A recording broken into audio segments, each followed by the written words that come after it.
নিত্য প্রয়োজনীয় পণ্য আলু ও পেঁয়াজের দাম কমাতে আমদানি শুল্ক হ্রাস করেছে সরকার। একই সঙ্গে চাষাবাদের জন্য প্রয়োজনীয় কীটনাশক আমদানিতেও শুল্ক হ্রাস করা হয়েছে। জাতীয় রাজস্ব বোর্ডের এক প্রজ্ঞাপনে শুল্ক হ্রাসের কথা বলা হয়েছে, তবে এ শুল্ক ছাড় সাময়িক সময়ের জন্য।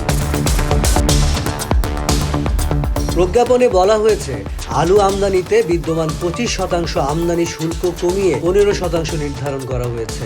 আলু আমদানিতে যে 3% নিয়ন্ত্রণমূলক শুল্ক আছে তা সম্পূর্ণ প্রত্যাহার করা হয়েছে। একই সঙ্গে পেঁয়াজের উপর প্রযোজ্য 5% নিয়ন্ত্রণমূলক শুল্ক সম্পূর্ণ প্রত্যাহার করা হয়েছে। কীটনাশকের উপর প্রযোজ্য 25% আমদানি শুল্ক কমিয়ে 5% এবং তার সঙ্গে সব নিয়ন্ত্রণমূলক শুল্ক ও মূল্য সংযোজন কর প্রত্যাহার করা হয়েছে। আলু আর পেঁয়াজের ইসে কমিয়ে দিয়েছি, মাছ, মাংস, ডিম আমরা বাজার মনিটর করার কথা বলেছি। ওরা ইনপুট বেড়ে যায়, ফিডের দাম বেড়ে যায়, ওটার ইফেক্টটা যেন কোনো ক্রমে নেতিবাচক বিশেষত ভোক্তার উপর না পড়ে।